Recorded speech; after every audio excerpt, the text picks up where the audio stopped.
출애굽기 14장 15절에서 31절까지의 내용입니다. 본문은 보지 않겠습니다. 본문은 읽지 않고요. 제목은 하나님의 구원계획 36번째 시간 홍해를 건너다입니다. 홍해를 건너다. 지난 시간에는 하나님께서 이스라엘 백성들을 홍해 앞에까지 인도하시는 내용을 살펴보았어요. 홍해 앞에까지. 홍해 앞까지 가는데도 참 우여곡절이 많았습니다. 하나님께서 유월절 어린 양의 피로 하나님의 그 큰 권능으로 출애굽을 시켜주셨음에도 애굽의 바로가 지치지 않고 포기하지 않고 또 끈질기게 추격하는 내용들이 나왔었죠. 그러다가 이스라엘 백성들은 정면에는 홍해라는 것을 맞닥뜨리게 되었고 뒤에는 애굽 군대가 쫓아오는 것을 경험을 하게 됩니다. 이때 이스라엘 백성들이 너무 두렵고 무서운 나머지 하나님께 대하여 원망 섞인 부르짖음과 또 모세에게 원망하는 그런 내용을 우리는 살펴봤습니다. 이것을 통해서 우리가 또 깨닫게 되었던 것은 원치 않는 하나님의 인도하심이 우리 삶 속에 자주 펼쳐진다는 거예요. 원치 않는, 나는 이런 식으로 인도해 주셨으면 좋겠는데 우리 하나님께서는 그런 식이 아니라 이런 식으로 인도하실 때가 많습니다. 그때 우리는 자주 너무 쉽게 입술을 연다는 거죠. 원망의 소리를 연다는 거예요. 하지만 하나님께서는 우리의 뜻과 다르게, 우리의 생각과 다르게 인도하심을 통해서 하나님의 백성이 어떻게 살아가야 되는지를 훈련시켜 주고 계시는 겁니다. 내가 내 멋대로, 내가 원하는 대로 무엇이 다 이루어진다면 그건 내가 왕이 되겠죠. 내가 왕이라는 소리겠죠. 하지만 하나님의 백성은 하나님이 훈련시켜 주시는 대로 훈련 받아가면서 하나님의 뜻을 알고 하나님만 의지하며 자라가는 거예요. 그러므로 원치 않는 그러한 훈련들, 인도하심들이 나타날 수 있다는 겁니다. 무엇보다도 중요한 것은 원치 않는 상황 발생이 위험한 것이 아니라 그 상황 발생 속에서 하나님을 생각지 않고 내 힘으로 이것을 극복하려는 그런 시도가 위험한 겁니다. 우리가 어떤 고난을 당해도 내가 신뢰하는 그 선하신 하나님 안에서 훈련을 받고 고난을 받고 있다라고 생각한다면 이것이 안정적인 고난이 되는데, 별 대수롭지 않은 고난일지라 하더라도 하나님을 불신하거나 하나님 밖에서 내가 한번 이것을 어떻게 해볼까 라는 그런 조급함이 들어오는 동시에 별거 아닌 고난도 엄청나게 크게 느껴지게 되고 나의 삶이 굉장히 윤택함을 잃어버릴 수 있는 그런 비신앙적인 모습이 나타난다는 거죠. 그래서 무슨 일을 당하든지 만사형통한다라는 것은 나를 사랑하시는 그 하나님이 함께 계시면서 그 하나님의 뜻 가운데 내가 이걸 당하고 있다라고 생각할 때 그게 바로 형통이라는 것이 적용이 되어집니다. 이스라엘 백성들을 하나님께서는 그냥 내버려 두지 않으시고 불과 구름 기둥으로 인도하셨음을 또 살펴보았어요. 이것은 하나님께서 밤이나 낮이나 자기 백성들을 떠나지 않으신다라는 것을 말씀을 하셨던 거죠. 그리고 애굽의 바로가 10번째 재앙, 즉 유월절 어린 양의 피로 항복을 분명히 했음에도 다시 마음이 바뀌어서 추격하는 것을 통해서 사람의 마음이 왕이신 하나님 손에 달려 있다, 이것을 살펴보았습니다. 그리고 하나님께서 분명히 내가 바로의 마음을 강팍하게 해서 추격하도록 하겠다라고 말씀해 주셨어요. 그러니까 그 어떤 누구의 마음도 창조주 하나님의 손에 있다라는 것을 우리가 안다면 하나님께만 의지할 수가 있을 것인데, 그렇지 않고 저 사람 마음이 왜 저래, 내 생각으로 내 힘으로 한번 바꿔볼까, 이런 것들은 다 실패로 돌아가게 된다는 것을 또 살펴볼 수 있었습니다. 그리고 바로의 이 끈질김을 통해서 마귀의 끈질김을 보았었죠. 마귀는 이전에 우리가 마귀에게 속해 있었지만 이제는 하나님 품에 그리스도 안에 속했음에도 불구하고 애굽의 바로처럼 마치 아직까지 자기의 백성인 것 마냥 우리를 추격하고 있다는 거예요. 이 끈질긴 마귀의 추격 속에서 우리가 벗어나서 완전히 자유함을 누리기 위해서는 우리에게도 끈질김이 있어야 됩니다. 그 끈질김은 하나님 사랑에 대한, 언약에 대한, 유월절 어린 양의 피, 십자가 복음에 대한 끈질김, 충성됨이 우리에게 있어야 되는 거예요. 마귀를 이길 수 있는 힘은 하나님께서 이기신 그 힘, 어린 양의 보혈밖에 없습니다. 우리가 그것을 굳게 붙들고 있다면 나를 구원하신 그 하나님의 손길이 절대 나를 포기하지 않는다는 것을 알기 때문에 마귀의 어떠한 유혹에서도 넉넉하게 이길 수가 있는 거죠. 그런데 이 신앙이 나를 십자가의 보혈로 단 한 번에 영원히 구원하셨다라는 이 신앙을 잃어버린다면, 이게 흔들린다면 우리는 조그마한 유혹에도 불안에 떨게 되고, 내가 이렇게 살면 지옥 가는 거 아니야? 그럼 뭔가를 해서 하나님께 이 구원을 좀 더 안정적으로 만들어 달라고 해야 되나? 이런 이상한 비신앙적인 생각들이 찾아오게 됩니다. 근데 마귀는 그것을 굉장히 좋아하게 되는 거죠. 그래서 우리가 마귀의 이 대적 불화살을 완전히 소멸하기 위해서는 주께서 이겨놓으신 그 싸움이 나에게 영원히 적용된다라는 그 복음을 굳게 붙잡아야 됩니다. 자, 이제 홍해 앞에 서서 모세가 명령하면 앞으로 나아가야 하는 상황이 되었어요. 그리고 이스라엘이 애굽 군대의 방해를 받지 않고 건너갈 수 있도록 하나님께서 조치를 해주십니다. 자, 19절에서 20절까지 봅니다. 19절에서 20절. 이스라엘 진 앞에 가던 하나님의 사자가 그들의 뒤로 옮겨가매 구름 기둥도 앞에서 그 뒤로 옮겨 애굽 진과 이스라엘 진 사이에 이르러 서니 저쪽에는 구름과 흑암이 있고 이쪽에는 밤이 밝음으로 밤새도록 저쪽이 이쪽에 가까이 못하였더라라고 합니다. 이스라엘 백성들 앞에는 홍해가 있었어요. 그리고 뒤에는 이스라엘 백성들을 추격하는 애굽 군대가 있습니다. 홍해가 가로막고 있으니 이제 우리 죽었다고 생각을 했는데 하나님의 말씀을 그대로 대언하며 모세가 좀 가만히 있으라라고 하죠. 그리고 홍해를 가르기 직전이에요. 그런데 홍해가 갈라지기 전에 먼저 하나님의 사역이 이제 일어납니다. 그게 뭐냐면 이스라엘 진 앞에 있었던 여호와의 사자, 하나님의 사자, 제2위이신 예수 그리스도를 하나님의 사자라고 주로 표현을 합니다. 여기에서도 그렇게 표현이 된 거예요. 어떤 천사가 아니라. 그런데 이 하나님의 사자가 정말 눈으로 보여졌는지 이거는 모르겠고 아마 그렇지는 않은 것 같아요.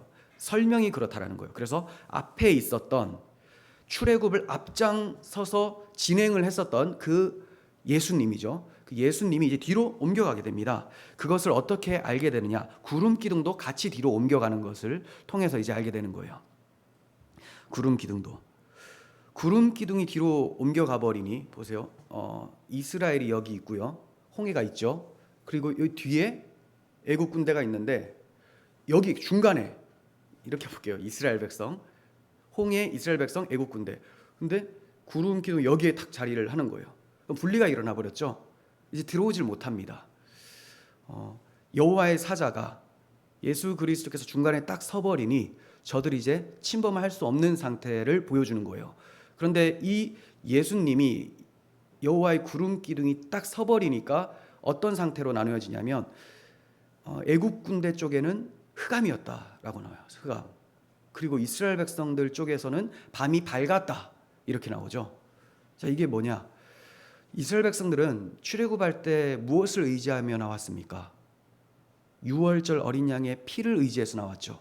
자, 이 피가 적용된 사람들은 예수께서 함께 하시면 빛의 자녀들이 돼요. 밝은 곳, 늘 밝은 곳으로 빛 가운데 걸어 다니는 빛의 자녀들이 되는데 유월절 어린 양의 피와 상관없는 자들이 그리스도 앞에 딱 서게 되면 이게 바로 흑암이고 심판의 상태라는 것을 드러내 보이고 있는 것입니다. 그래서 우리가 비록 이 세상이 흑암 같고 세상 통치가 있는 것 같은 이런 세상을 걸어갈 때 흑암 속을 걷지만 흑암 속을 빛으로 걸어가는 사람들이라는 것을 아셨으면 좋겠어요. 그게 그리스도인입니다. 그래서 예수님께서도 너희는 세상의 빛이다 라고 말씀을 하셨는데 세상이 흑암이니까 빛인 너희들이 비추어라 라는 겁니다. 그러면 그들이 비추어야 될 것은 무엇이냐? 바로 유월절 어린 양의 피죠. 그들이 어떻게 구원함을 받았는지 그것을 전파함으로써 흑암에 있는 사람들도 그 안으로 들어와서 빛의 자녀로 걸어갈 수가 있게 되는 거예요. 그리고 반대로 그리스도의 보혈이 없는 유월절 어린 양의 피와 아무 상관이 없는 사람들은 절대로 빛의 자녀들을 손가락 하나도 댈 수가 없다라는 그런 것을 보여주고 있는 것이 구름 기둥이 중간에 막아서 낮과 흑암의 모습으로 나뉘어지는 모습이 나타나고 있는 거예요. 그래서 표현을 하기로 저쪽이 이쪽에 가까이 못하였더라 이렇게 말씀을 합니다. 저쪽이 이 애굽 놈들이 이스라엘 사람들을 가까이 하지 못했다. 자, 이것은 에덴 동산의 불칼을 떠올리게 만들죠. 하나님의 사자가 불과 구름 기둥으로 막아선 것입니다. 유월절 어린 양의 피가 없는 사탄의 세력은 그 피에 참여한 빛의 자녀들에게 절대로 가까이 갈 수가 없어요.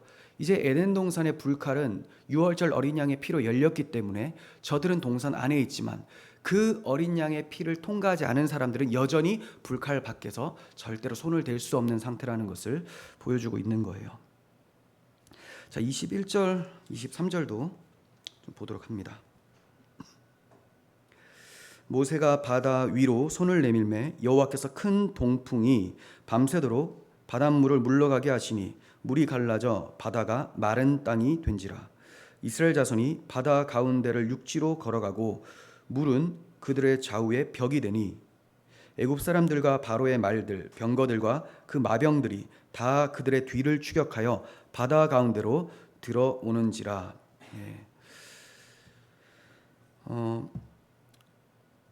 하나님께서 큰 동풍으로 바닷물을 말려버리셨어요. 한쪽으로 치워버리셨죠. 이걸 보면서 야, 진짜 하나님 능력 대단하다. 동풍이 엄청 강력하구나. 이렇게 생각을 하게 되는데, 근데 동풍 자체가 강력한 것이 아니라 동풍을 불게 하신 하나님이 강력하다라는 것을 잊지 않아야 되겠죠. 그래서 여호와께서 바닷물을 물러가게 하셨다라고 기록이 되어 있는 거예요. 동풍의 능력으로 바닷물이 물러간 것이 아니라 여호와께서 그렇게 하셨다는 거죠. 창조를 하신 분이 바다를 가르지는 못한다라는 표현이 얼마나 어리석은 표현이겠습니까? 창세기 1장 1절을 믿는다고 거짓말하는 사람들이 홍해를 하나님이 가르지 않았다라고 주장을 합니다. 그래서 제가 창세기 1장을 믿는다고 거짓말하는 사람들이라고 얘기를 하는 거죠. 자유주의 신학자들은 그래요. 이 홍해가 갈라진 적은 없다. 붉게 보이는 갈대 숲을 지나간 것을 이렇게 건너갔다라고 기록한 것이다. 그들은 창조부터 믿지를 않게 됩니다. 모든 창조의 그 흔적 속에서 하나님의 손길과 권능이 나타나는데 이것을 부인하는 사람들이죠. 이처럼 바다가 갈라지는 놀라운 일을 우리는 기적이라고 해요. 기적. 그러나 생각해 보면 기적이 아닌 것이 하나도 없어요. 우리는 평상시 잘 일어나지 않는 일을 기적이라고만 생각을 하는데 평상시 되어지고 있는 일도 다 기적이라는 사실을 아셔야 됩니다. 그게 하나님이 너무 자연스럽게 계속 유지를 하시기 때문에 기적이라고 생각을 못하는 거지, 하나님이 손을 딱 거두어 가버리면 와, 이거 기적이었구나, 이거 금방 알게 된다는 거죠. 우리가 맛있는 음식을 먹으면서 목구멍으로 넘기고 소화도 시키고 해요. 이게 기적이라고 누가 생각하겠습니까? 근데 자신이 아파 보면 이거 기적이었구나. 그렇지 않으면 내가 이거 삼키고 싶겠다 하면 그냥 삼켜져야 되는 거거든요. 소화가 잘 안 돼. 그러면 이제 내가 힘을 줘서 소화를 시켜야 되겠다. 소화가 돼야 돼요. 근데 마음대로 안 된다는 거죠. 왜 안 되느냐? 내가 주인이 아니었다. 그러면 누가 주인이냐? 창조주 하나님이 주인인데 이것을 지금까지 가능하게 하셨는데 이 가능하게 하신 것을 너무 자주 해주시니까 평범하게 느껴졌다. 평범하니까 기적으로 못 느꼈는데 평범함이 무너질 때, 나의 어떠한 상황이 좋지 않을 때 이 평범함 속에 하나님의 기적이 있었구나, 이걸 사람들이 알게 된다는 거죠. 해수면이 늘 비슷한 상태를 유지를 합니다. 파도가 해안가를 침범해서 넘어오는 경우가 거의 없어요. 넘어오면 이제 우린 쓰나미라고 하죠. 넘어오지 않아요. 넘어오지 않는 것이 기적인데 넘어오는 것만을 기적으로 생각하는 경우가 있다는 거죠. 우리가 숨을 쉬고 산소를 마시는 것, 이것도 하나님께서 허락해 주신 은총입니다. 일반 은총. 이것이 다 기적이에요. 죄인에게 베풀 필요가 없는데 베풀어 주시는 기적이죠. 어째서 우리가 그토록 마셔야 되는 산소가 계속 공급이 됩니까? 기적이에요. 창조 질서를 유지하시는 하나님이 계심을 알아야 됩니다. 살면서 평범한 일, 비범한 일 모두가 다 하나님께서 자기 백성을 위해서 일으키시는 손길이에요. 이스라엘은 이러한 하나님의 기적, 하나님의 손길 속에서 바다를 건너게 되는 겁니다. 그러니까 홍해가 갈라진 것도 기적이요, 저들이 애굽의 압제에서 유월절 어린 양의 피라는 아주 특별하고 신기한 방법으로 탈출하게 된 것도 기적이요, 또 저 죄의 종살이하던 자들을 하나님이 자기 자녀로 불러주신 것도 기적이라는 거죠. 그래서 이 이스라엘 백성들을 기적의 백성이라고 할 수가 있고, 이 이스라엘 백성들은 신약 시대로 넘어오면 영적 이스라엘로 적용이 되는, 교회에게 적용이 되는 사람들이죠. 그러므로 우리 모두가 다 기적을 살아가는 사람이에요.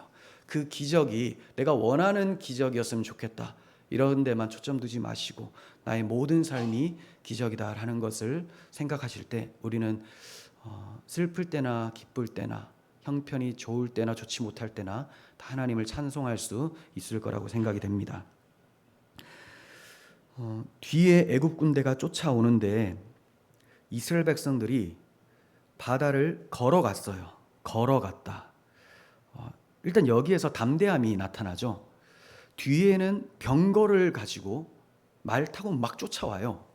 그러면 이 사람들이 걸어가야 될까요? 뛰어가야 될까요? 뛰어가야 되겠죠. 뛰어가면 또 위험합니다. 그 200만 명이 뛰어가다가 압사당하는 사례가 얼마나 많겠습니까? 얼마나 위험해요. 걸어갔어요. 믿음은 담대함을 가져다 줍니다. 믿음은 질서 있게 행하게 합니다. 얼마 전까지 두려워서 벌벌 떨고 원망했었던 자들이 하나님의 은혜로 믿음이 지켜져서 담대함과 질서 속에서 걸어가고 있는 모습이 나타나고 있죠. 하지만 하나님께서 이들에게 믿음을 허락하시고 질서 있게 약속의 땅으로 걸어가게 하셨기 때문에 가능합니다. 반면 애굽 군대는 분명히 잘 훈련이 된 사람들이었어요. 그런데도 바닷가로 들어오니 속수무책입니다. 혼란에 빠지게 되죠. 병거 바퀴가 다 무너지고 바퀴가 벗겨져서 어지럽혀졌다라고 25절에 나오거든요. 오히려 이 애굽 군대의 자랑이라고 여겼었던, 힘이라고 여겼었던 이 병거가 굉장히 유명했었거든요. 애굽의 병거는. 근데 이 병거가 오히려 하나님이 열어놓으신 길로 가지 못하도록 장애물이 되어버립니다. 세상 사람들은 난 이거 힘이야, 이것만 있으면 넉넉하게 이긴다라고 하지만 그것이 오히려 방해가 될 수 있다는 거예요. 애굽 군대들은 병거를 타고 달렸지만 그 병거 바퀴가 다 벗겨지고 더 이상 그 바닷가를 걸어갈 수가 없었습니다. 하나님의 길은 잘 훈련되었다고 해서 걸어갈 수 있는 게 아니죠. 믿음으로만 걸어갈 수가 있는 거예요.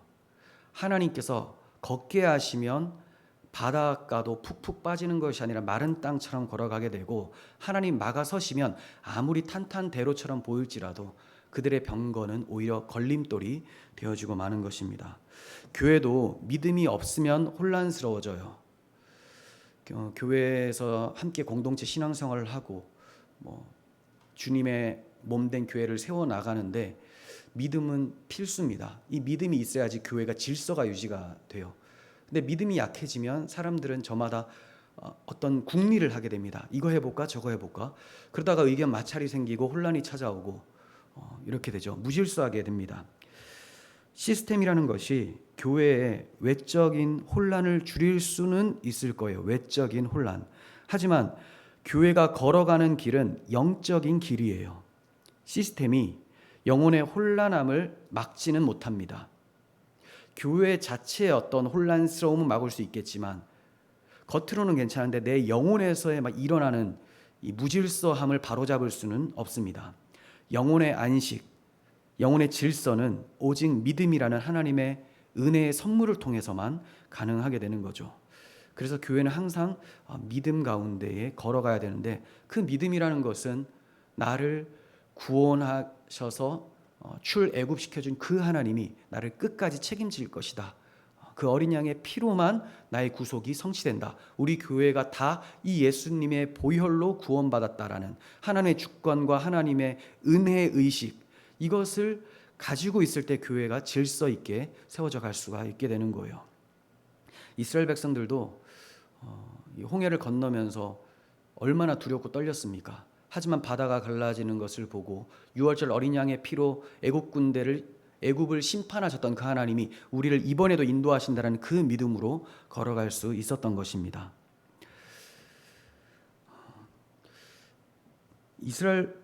애굽 군대는 자신들이 이스라엘을 추격한다고 생각을 했었을 거예요.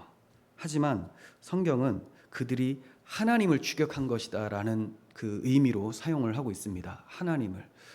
왜냐하면 하나님이 그들 앞에서 가고 계셨거든요. 그리고 하나님의 백성을 친 것이기 때문에 그분과 대적을 한 것이거든요. 악한 마귀와 싸우시는 분은 하나님이세요. 우리가 싸우는 게 아닙니다. 25절 하반절 보시면 애굽 사람들이 이르되 이스라엘 앞에서 우리가 도망하자. 여호와가 그들을 위하여 싸워 애굽 사람을 치는도다. 네.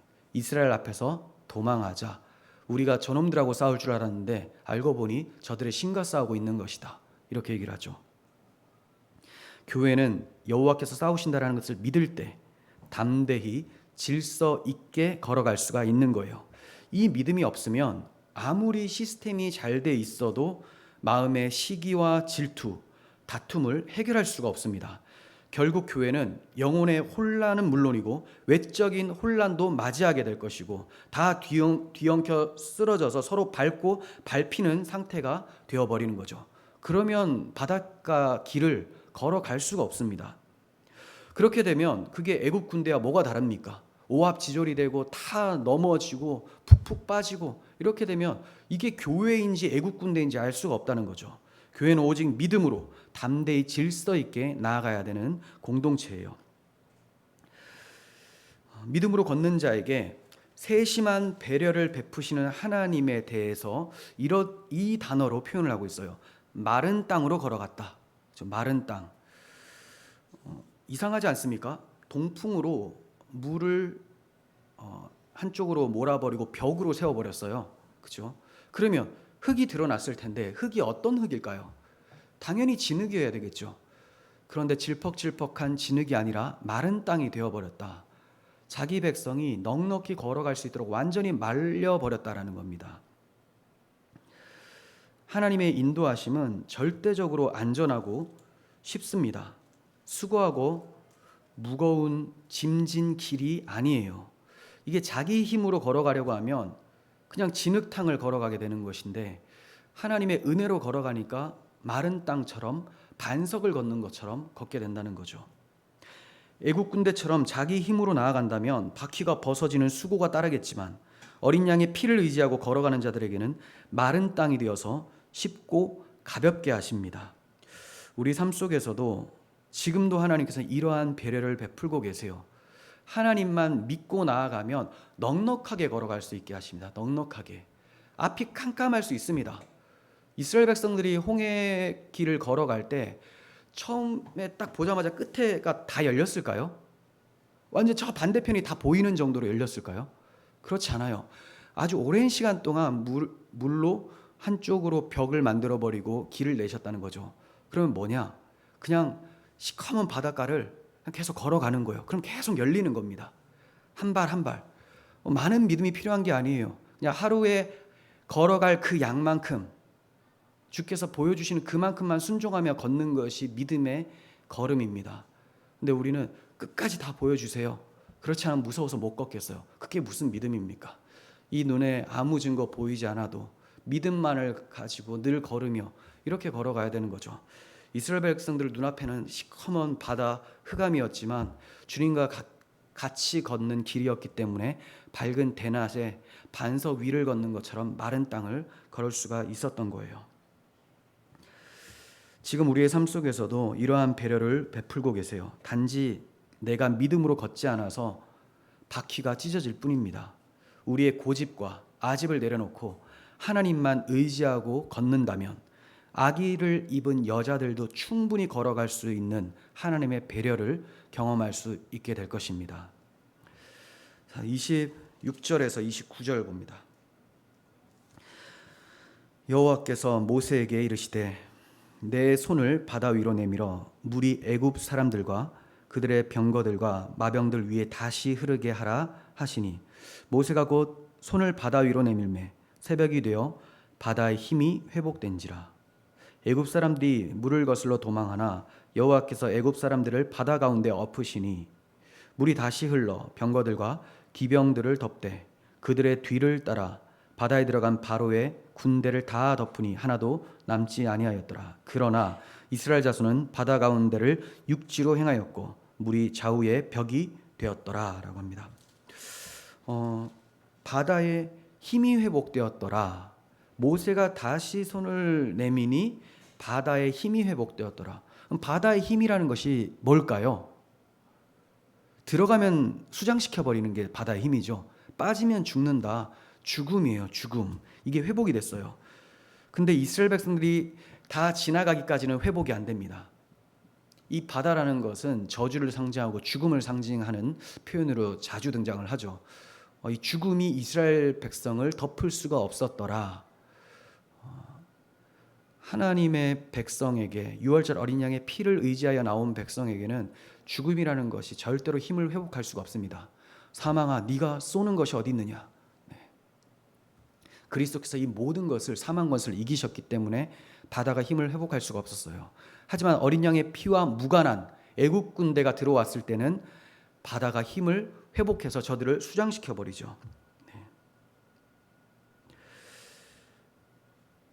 세상은 죽음이 통치를 하고 있습니다. 그래서 세상에 속한 자들은 늘 그 죽음의 종살이를 하게 됩니다. 하지만 하나님의 어린 양의 피로 구속함을 받은 자들은 죽음을 이긴 사람들이죠. 그래서 죽음이 그들을 덮을 수가 없다라는 것을 보여주고 있는 거예요. 성도는 그리스도와 함께 죽음을 이긴 사람들이에요. 그래서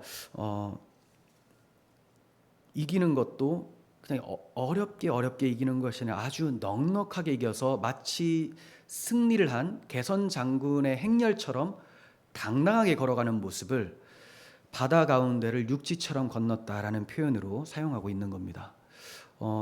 바다를 마른 땅처럼 건넜다, 육지로 건넜다라는 표현이 14장에 4회가 나와요. 4회 많이 나오죠. 중요하니까. 바다를 건넜다고 표현하지 않고 굳이 육지로 마른 땅으로 건넜다 이렇게 표현을 하고 있어요. 저주를 상징하는 물 없는 땅은 다시요. 죄송합니다.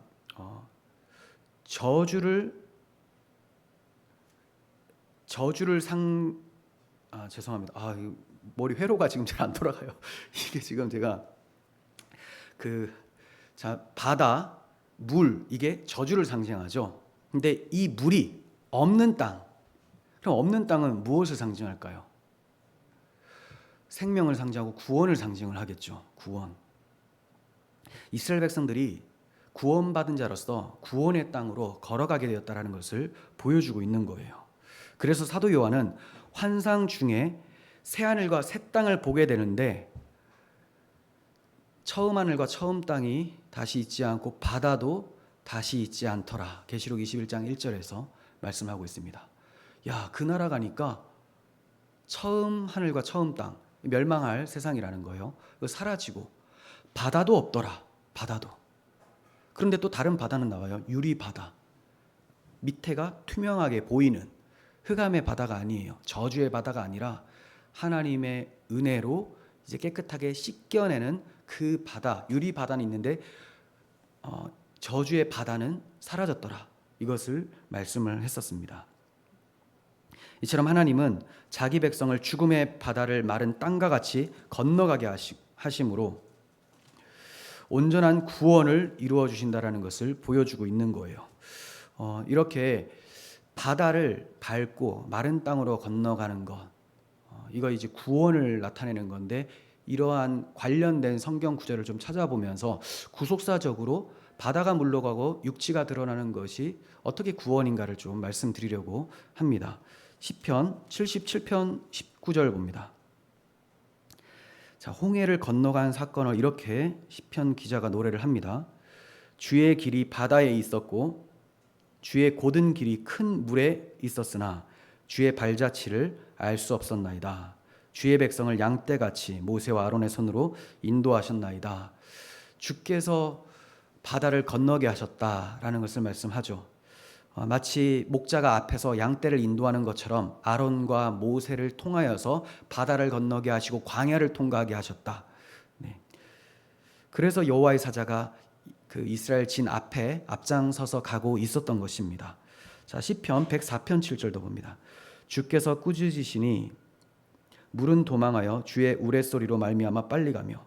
주께서 꾸짖으셨어요. 무엇을? 물을, 바다를, 홍해를 꾸짖고 요단을 꾸짖었습니다. 그러니까 홍해도 갈라지고 요단도 갈라지게 되었었죠. 자, 이렇게 주님의 권능으로 바다가 갈라졌다는 것을 보여주고 있고, 시편 18편 15절. 이럴 때 여호와의 꾸지람과 콧김으로 말미암아 물 밑이 드러나고 세상의 터가 나타났도다. 여호와께서 꾸짖어 버리니 물이 사라지고 땅이 올라왔다. 이것을 말씀합니다. 땅이. 그리고 106편 9절. 이에 홍해를 꾸짖으시니 곧 마르니 그들을 인도하여 바다 건너기를 마치 광야를 지나감 같게 하사. 여기도 홍해를 꾸짖는다, 이런 표현이 나오죠. 일부러 이 표현을 구약성에서 계속 쓰는 거예요. 제가 이따가 복음서와 연결해서 말씀드리겠습니다. 꾸짖었더니 물러가고 땅이 드러나서 그 길로 걸어갔다. 자, 그런데 우리는 창조 기사에서도 이러한 구원의 모습들을 발견을 하게 됩니다. 창세기 1장 9절에서 셋째 날이죠. 하나님이 이르시되 천하의 물이 한 곳으로 모이고 묻이 드러나라 하시니 그대로 되니라. 근데 그전에는 사람 살 수 있는 땅이 없었어요. 셋째 날에 주께서 바다를 한쪽으로 모아버리고 한쪽에 물을 모으니 땅이 드러나죠. 자, 이곳에 구원이 일어난다는 것을 창조 기사에서부터 보여주셨던 거예요. 그리고 이렇게 묻이 드러나는 것을 홍해 도화를 통해서 마른 땅을 건너감으로 다시 보여주시고, 그럼 최종적으로 이게 어디로 향하게 되느냐? 창세기 8장 해야 되는데 먼저 창세기 8장 봅니다. 네. 자, 노아 때도 노아와 그와 함께 방주에 있는 모든 들짐승과 가축을 기억하사 하나님이 바람을 땅 위에 불게 하심에 물이 줄어들었고 산들의 봉우리가 보였더라. 그랬더니 노아가 마른 땅으로 나와서 제사하고 살아남죠. 구원이 이르렀죠. 자, 이렇게 창조 기사에 묻이 드러나는 사건, 그리고 그 노아가 물에서 건짐을 받는 사건, 그리고 홍해를 마른 땅처럼 걸어간 사건, 이것을 보여주신 이유는 예수님께서 자기 피로 구원하신 자들은 이렇게 마른 땅과 같이 구원을 얻게 된다는 것을 보여주고 있었던 거예요. 그래서 예수님께서 직접 오셔서 그 십자가로 구원을 베푸시기 전에 이러한 것을 자기의 어떤 사역으로 한 번 더 보여주십니다. 그게 뭐냐면 제자들과 함께 배를 타고 반대로 건너가시는데 예수님이 주무세요. 근데 큰 놀이 일어나서 배에 물이 들어오고 이제 잠기게 돼서 어떡하나, 이제 죽게 되었다 하면서 막 두려워서 떨고 있을 때, 그때 주님께서 무서워하지 말라, 믿음이 없는 자들아, 이렇게 말씀하시고 일어나서 바람과 바다를 꾸짖으시니 아주 잔잔하게 되었다라고 나오죠. 잔잔하게. 꾸짖으셨더니 잔잔하게 됐다. 그래서 성경에, 구약 성경에 나타난 이런 여러 가지 사건들이 다 그리스도께서 십자가로 사망 권세를 이기신다라는 것을 보여주고 있었던 것이죠. 네. 나중에 또 한번 돌아가셔서 시편 107편 한번 꼭 읽어 보십시오. 거기 보면 이제 풍랑이 일어서 다 죽게 되었었는데 바라던 항구로 도착하는 그러한 또 시편의 기자의 말씀도 나옵니다. 이것이 다 예수 그리스도께서 나의 항해의 선장이 되어 주시면 그 어떠한 거친 풍랑도 잠잠하게 만들고 건너가게 하신다. 우리가 걷는 이 길이 바다 같을지라도 베드로가 바다를 걸을 때 빠져 들어갔었지만 주님 바라보고 나아갔을 때는 넉넉하게 걸을 수 있었던 것처럼 주님과 함께 걷는다면 우리는 바다를 걷는 것이 아니라 육지를 반석을 걷는 것처럼 걷게 된다. 이것을 말씀을 하고 있었던 거예요. 바울 사도는 모세에게 속하여 구름과 바다에서 다 세례를 받았다라고 고린도전서 10장에서 말씀을 해요. 모세에게 속하여 다 구름과 바다에서 세례를 받았다. 그러면 홍해 도화 사건을 세례받은 사건이라고 표현을 하고 있는 거죠. 이게 구속사적으로 해석을 하는 거예요.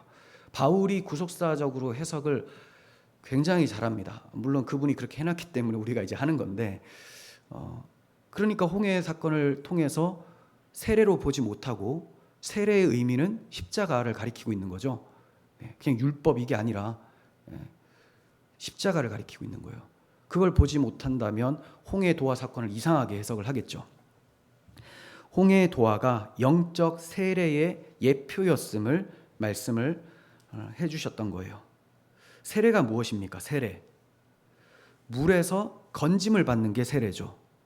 물론 우리는 이제 침례를 받을 때 침례를 받으면 물에 들어갔다가 나오잖아요. 물에 들어가는 건 뭐냐? 죽어야 될 죄인이라는 것을 의미하는 거죠. 물에 들어가서 넌 나오면 안 돼. 꼭 눌러야 돼요. 근데 희한하게 세례받는 사람들 올라온다는 거죠. 왜 올라오냐? 그리스도의 이름으로 세례를 받았기 때문에 올라오는 거예요. 그렇지 않으면 그냥 물에 다 죽어야 되는데 주님께서 우리 대신 먼저 세례를 받으시죠. 물 세례를 받으시잖아요. 그럼 주님만 들어가실 이유가 없는데 나 같은 죄인 때문에 죄인으로 치부되어서 들어가실 것이고 주님 부활하심으로 다시 올라오신다라는 것을 의미하는 게 이제 들어갔다가 나오는 세례예요. 그러니까 우리는 그리스도 안에서 세례를 받기 때문에 들어갔다가 올라오는 것이지 그냥 내 명함 내놓고 세례 받는다고 하면 그냥 죽는 거예요. 절대로 물 밖으로 올라올 수가 없습니다. 그런데 이 물세례, 예수님이 받으신 물세례가 바로 뭐냐? 앞으로 주님께서 십자가 세례를 받으실 것을 그림으로 보여주신 거라는 거죠. 그래서 내가 십자가에서 너희를 위하여 죽으면 이것을 믿으면 너희는 나와 함께 살 것이다. 부활할 것이다. 이것을 보여주신 것이 세례 사건이죠. 그럼 이걸 보여준 사건이 또 뭐냐? 홍해 도화 사건이라는 거예요. 홍해. 그래서 이스라엘 백성들이 주님이 앞에 가시고 이스라엘 백성들이 따라가죠. 여호와의 사자가. 그럴 때 물 안으로 들어갑니다. 네, 안으로 들어가요. 그리고 올라와요, 결국. 그러면 이게 뭐냐? 주님과 함께 세례를 받아서 죽었다가 올라와서 새 사람 되었다. 그래서 이제 홍해가 통과되면 이스라엘 백성들은 더 이상 노예가 아니라 하나님의 백성, 새로운 백성이 되어지는 거죠. 하지만 그리스도와 아무 상관이 없었던 어린 양의 피와는 상관이 없었던 애국 군대는 물에 들어갔다가 못 나오죠. 원래 우리가 이렇게 돼야 되는데 주님 때문에 올라올 수 있게 되었다. 이것을 말씀을 하고 있는 거예요. 이제 더 이상 이스라엘은 바로에게 속하지 않고 모세에게 속하였듯이 우리도 전에 마귀에게 속했었지만 이제는 그리스도에게 속하게 되었습니다. 바로가 모세에게 속한 자들을 뒤쫓다가 멸망당한 것처럼 이제 마귀가 그리스도께 속한 우리를 쫓아오다가 결국은 불못에 던져질 것은 자명한 사실이라는 거예요. 그러므로 우리는 이 죽음과 사망의 세력과 완전히 결별했음을 확신하시고 담대하게 그렇게 살아갈 수 있었으면 좋겠습니다. 30절에서 31절 겁니다. 그날에 여호와께서 이같이 이스라엘을 애굽 사람의 손에서 구원하시매 이스라엘이 바닷가에서 애굽 사람들이 죽어 있는 것을 보았더라. 이스라엘이 여호와께서 애굽 사람들에게 행하신 그 큰 능력을 보았으므로 백성이 여호와를 경외하며 여호와와 그의 종 모세를 믿었더라. 먼저 애굽 사람들이 죽어 있는 것을 이스라엘이 봤다는 것을 생각해 봅시다. 자기들은 홍해에서 나왔어요. 돌아봤는데 애굽 사람들이 다 물에 잠겨서 죽어버렸어요. 그걸 봤다는 거예요. 결국 하나님의 백성을 대적하던 이 원수들의 모습은 죽음으로 마치게 된다, 심판으로 마치게 된다라는 것을 보여주시죠. 이스라엘 백성들은 이 장면을 보고 굉장히 큰 힘을 얻었을 겁니다. 야, 저렇게 강력한 애굽의 병거도 결국 하나님과 싸우니 다 심판을 당하는구나. 마찬가지입니다. 세상이 우리를 대적하고 위협하고 엄습해도 결국은 하나님과의 싸움이기 때문에, 나와의 싸움이 아니죠. 주님과의 싸움이기 때문에 우리는 승리하게 된다는 것을 생각을 하게 됩니다. 그런데 우리가 여기에서 그치면 정말 중요한 교훈을 얻을 수가 없습니다. 애국 군대가 죽어 있는 것을 보았다라는 것은, 야, 저놈들 잘 죽었네, 이제 우리 승리했다, 여기에서만 그칠 것이 아니라 바로 내가 저 모습이어야 되는데 내가 여기서 저걸 보고 있구나, 이것에 대해 놀라워해야 된다는 거예요. 애국 군대가 죽었다라는 것은 죄인이 죽었다라는 겁니다. 죄인. 나도 똑같이 이전에 바로의 종으로, 마귀의 종으로 하나님을 대적하며 살았는데 주님의 그 긍휼과 은혜 때문에 나오게 되었고 이제 물에서 건짐을 받았다라는 것, 이것을 보면서 나의 옛 자아가 십자가에서 다 못 박혀 죽었다라는 것을 확인할 수 있어야 된다는 거죠.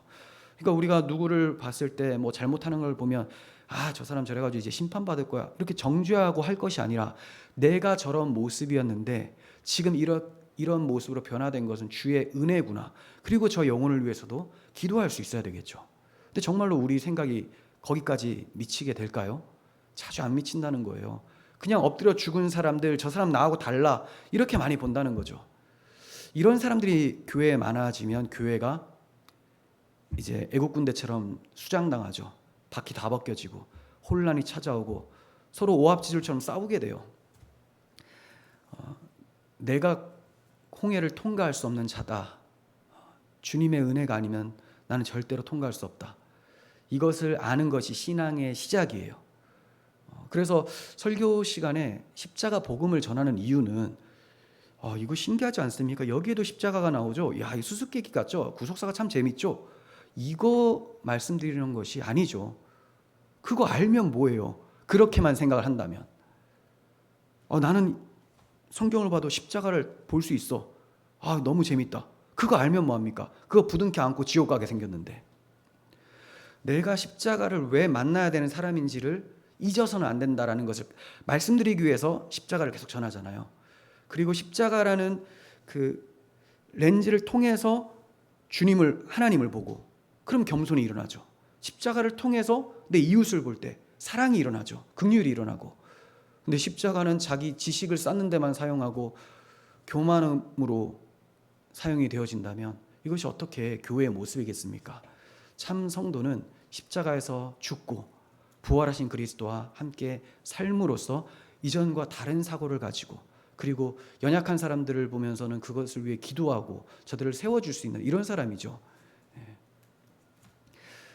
그래서 십자가는 아무리 강조해도 지나치지 않는 것이, 우리가 너무나 자주 그 자기 연민과 자기 의와 교만에 빠지기 때문에 아무리 강조해도 지나치지를 않아요.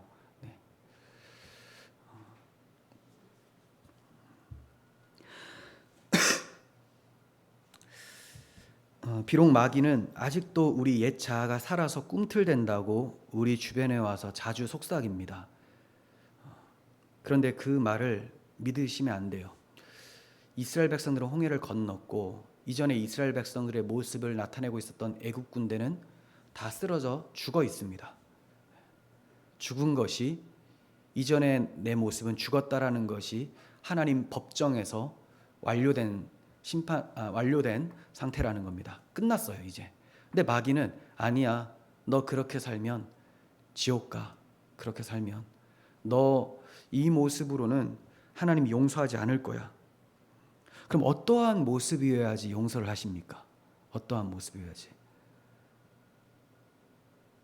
그냥 자기가 죄인인 걸 알고 철저하게 회개하고 주의 십자가의 공로를 붙잡는 것, 이것이 용서받는 유일한 비결입니다. 유일한 비결.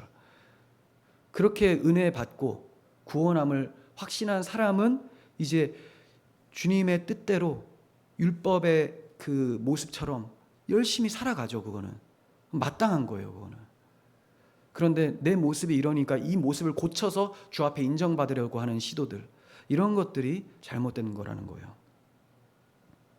마귀는 이렇게 율법적으로 자신을 세우려고 하는 사람들을 열심히 찾아가서 괴롭힙니다. 이 정도 순종이면 안 돼. 더한 순종으로 너의 구원을 증명해봐라. 우리가 내놓을 것은 그리스도의 보혈밖에 없지 나의 행위를 내놓을 게 없습니다. 그리스도의 보혈을 내놓았더니 내 행위가 나타나더라. 이렇게 가야 되는 거죠. 우리의 옛 자아는 십자가라는 홍해에서 이미 끝을 보았습니다. 너희가 오늘 본 애굽 사람을 영원히 다시 보지 아니하리라 라고 모세가 말씀한 것처럼 영원히 다시 보지 못합니다. 마귀의 말을 듣지 마시고 모세의 말씀을 들으시길 바랍니다. 우리의 옛사람은 영원히 죽음을 맞이하게 된 거예요. 성경에서는 큰 능력을 보았으므로 여호와를 경외하고 모세를 믿었더라 하고 마치고 있죠. 마지막 절 보시면 큰 능력을 보았으므로 여호와를 경외하고 여호와와 모세를 믿었더라. 이것은 기적을 경험하면 믿음이 생긴다라는 말이 아닙니다. 야, 이 큰 능력, 이 기적을 보았으니 여호와를 경외하고 모세도 믿게 됐다. 그러니 하나님 기적 좀 보여주세요. 그럼 여호와를 경외할게요. 그러면 내가 믿을게요. 이거 아니라는 거예요. 홍해를 건넘과 홍해 수장 사건이 예표하고 있었던 영적 기적의 능력이 무엇인지를 말씀하고자 하는 거예요. 무슨 말이냐면 큰 능력을 보았으므로 할 때는 우와 놀라운 일이 벌어졌다. 여기에 초점이 있는 게 아니라 그 큰 능력이 무엇을 의미하고 있었느냐. 홍해가 갈라지는 것 세례 사건이라고 했죠. 세례가 십자가의 그 구원을 나타낸다고 말씀을 드렸죠. 그죠? 그러니까 홍해 사건은 필연적으로 유월절 어린 양의 피가 나타낸 결과라는 것을 우리는 알고 있죠. 유월절 어린 양의 피가 발생했으니 건너는 거지. 이거 없으면 다 죽는 거예요, 그냥. 그러니까 큰 능력이 뭐냐? 유월절 어린 양의 피입니다. 십자가입니다. 십자가. 이 큰 능력을 보았으므로 우리에게는 복음의 그 능력을 보았기 때문에 여호와를 경외하고 모세를 믿었더라. 주 예수 그리스도를 믿게 되었더라. 이렇게 적용이 되어지는 거예요. 복음이 아니고서는 여호와를 경외할 수가 없습니다. 복음 없이 사람들이 맨날 여호와 경외하라 외쳐봤자 경외를 절대 할 수 없어요. 나를 위해 대신 죽으신 그 크신 사랑 앞에서 경외가 나오는 거지. 그렇지 않으면 그냥 두려움이에요. 창조주 앞에 피조물이 섰다. 아이고 두려워. 이걸 경외라고 하는 게 아닙니다. 경외는 두려운데 사랑함이 큰 거예요. 너무 대단하신 분인데 내가 너무 사랑해요. 그러니까 사랑과 두려움이 같이 공존하면서 나타나려면 유월절 어린 양의 피 십자가밖에 없죠. 그 큰 능력을 보았기 때문에 여호와를 경외하고 그 구세주의 모세죠 여기서는. 그리고 모세가 가리키고 있었던 예수 그리스도를 믿었더라. 이렇게 나오는 거죠. 그래야지만 광야를 통과할 수가 있는 거예요. 여러분 생각해 보십시오. 무슨 능력을 봐야지만 하나님을 경외하고 예수님을 제대로 믿을 수 있겠습니까? 뭐 천지가 요동하는 것, 그것보다 더 큰 일이 하나님의 아들이 십자가에서 죽으심입니다. 부활하심이라는 거죠. 이거보다 더 큰 능력이 어디 있어요? 그래서 15장에 넘어가면 모세의 노래와 미리암의 노래가 나오는데 계속해서 반복되어지는 표현이 힘, 권능, 오른손의 권능, 이 표현이 여러 번 나와요. 그게 다 무엇을 얘기를 하느냐? 바로 홍해를 가른 능력인데 유월절 어린 양의 피의 능력을 얘기를 하는 겁니다. 그래서 15장 전체가 찬송인데 그 권능만을 처음부터 끝까지 찬송을 하고 마쳐요. 그래서 1절에서도 15장 1절에서도 말과 그 탄자를 바다에 던지신 이를 찬양한다 하고 그 뒤에 20 몇 절이죠? 그 후반에 가면 미리암이 찬양하는데 똑같은 표현을 또 합니다. 말과 그 탄자를 던지셨다. 그 능력이 바로 유월절 어린 양의 피죠. 그것만을 의지해야지만 우리가 여호와를 경외할 수 있고 예수님을 믿을 수 있고 그 능력 때문에 예배 시간에 진짜 찬송이 나오는 거예요. 와, 주께서 이기셨다. 그래서 이제 사탄 마귀가 아무리 우리를 넘어뜨리려고 해도 절대로 이전으로 돌아가게 할 수가 없다. 말과 그 탄자를 홍해에 던져버리셨다. 그렇게 모여서 찬송하고 그런 시간이 예배 시간이죠. 그래서 예배도 반드시 주께서 우리를 향해 베풀어 주신 십자가의 복음의 은혜가 아니고서는 예배라는 것은 성립이 될 수가 없는 것입니다. 홍해가 갈라짐보다 더 놀라운 사건이 성소 휘장이 갈라진 것입니다. 홍해가 갈라지는 사건은 흠없는 어린 양의 피가 흘려져서 갈라졌어요. 그런데 휘장이 갈라진 사건은 흠없는 어린 양 하나님의 아들이 십자가에서 죽으심으로 휘장이 갈라진 것입니다. 휘장이 갈라졌다는 것은 하나님 품으로 나아갈 수 있는 지성소의 길이 열렸다는 거죠. 그러니 이것보다 더 큰 능력이 어디 있습니까? 홍해가 갈라지는 사건도 이 큰 능력을 나타내기 위함이었다는 것을 우리는 알게 됩니다. 그러니 가장 큰 능력을 찬송한다면 십자가 대속의 은혜, 그 사랑을 우리는 찬송을 해야 됩니다. 이 큰 능력을 경험한 자는 하나님을 경외하게 되고 그리스도에 대한 믿음을 가지고 살게 돼요. 이스라엘이 홍해를 건넌 것은 한 번이지만 이 홍해를 건넌 사건을 항상 되새기면서 하나님의 큰 능력을 묵상할 때 그들은 믿음을 지킬 수 있었습니다. 우리도 마찬가지예요. 십자가 사건은 2000년 전에 주님께서 단회적으로 이루셨습니다. 2번 없어요. 끝이에요. 그런데 이 끝난 사건이 우리에게 영원한 대속을 가져다 주죠. 그러니 우리가 2000년 전에 한 번 일어난 그 사건을 날마다 묵상함으로써 나의 구원이 영원하다는 것을 우리는 살면서 적용시켜 갈 때 그 어떠한 상황에서도 좌절하지 않고 묵묵히 믿음으로 이겨나갈 수가 있게 되는 것입니다.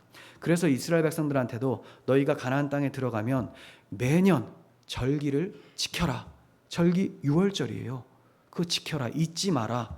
그래야지 너희가 내가 준 약속의 땅에서 너희의 생명이 길리라. 우리가 주님 품에서 영원히 살려면 주께서 우리에게 베풀어 주신 그 사랑을 날마다 적용하고 묵상하는 것밖에는 없습니다. 이스라엘 백성들은 이 6월절의 어린 양의 피를 망각했을 때 자신들의 삶 속에서 율법을 거스르는 행동들이 나오게 됐고 이웃들을 압제하기 시작하고 불의가 난무하고 결국은 언약을 버려 바벨론 포로로 끌려가게 돼버리고 예루살렘 성전은 불타버렸습니다. 교회도 이 십자가 복음을 망각하면 도덕이 무너지고 예배도 종교 의식처럼 바뀌어버리게 되고 결국은 복음 밖으로 나아가서 하나님의 진노를 맞이하게 되죠. 더 이상 교회가 아닌 게 됩니다. 우리가 이 큰 능력, 십자가 복음의 능력을 믿고 있다면 내가 물 가운데로 지날 때에 내가 너와 함께 할 것이라. 강을 건널 때 물이 너를 침몰하지 못하겠고 내가 불 가운데로 지날 때 타지도 아니할 것이며 불꽃이 너를 사르지도 못하리라고 하신 말씀이 지금도 이루어지고 있는 것입니다. 이러한 구원을 주신 하나님께 감사하면서 우리 마지막으로 시편 136편을 고백하고 마치도록 하겠습니다. 136편 12절 함께 봉독합니다. 시작. 강한 손과 펴신 팔로 인도하여 내신 이에게 감사하라. 그 인자하심이 영원함이로다. 홍해를 가르신 이에게 감사하라. 그 인자하심이 영원함이로다. 이스라엘을 그 가운데로 통과하게 하신 이에게 감사하라. 그 인자하심이 영원함이로다. 바로와 그의 군대를 홍해에 엎드러뜨리신 이에게 감사하라. 그 인자하심이 영원함이로다. 아멘. 그 인자하심, 우리를 구원하신 십자가의 그 사랑은 영원합니다. 그 사랑만을 찬송하는 우리들이 되기를 소원합니다. 기도하겠습니다. 하나님 아버지, 이스라엘 백성들이 홍해를 건너게 된 것은 그들의 능력이 아닌 어린 양의 보혈의 능력이었음을 봅니다.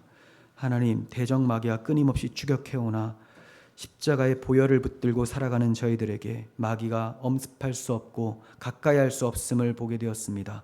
주님, 무슨 일을 당하든지 죽기까지 우리를 사랑하신 그 사랑이 영원함을 잊지 않게 하시고 주님이 우리와 동행함으로 많은 어려움 속에서도 넉넉하게 이기며 바닷길이 아닌 마른 땅처럼 걷는 저희들이 되게 하여 주실 줄을 믿습니다. 이 믿음으로 주께서 허락하신 그 생명의 길을 끝까지 걸어가는 저희들 되게 하여 주옵소서. 우리 구주 예수 그리스도의 이름으로 기도합니다. 아멘.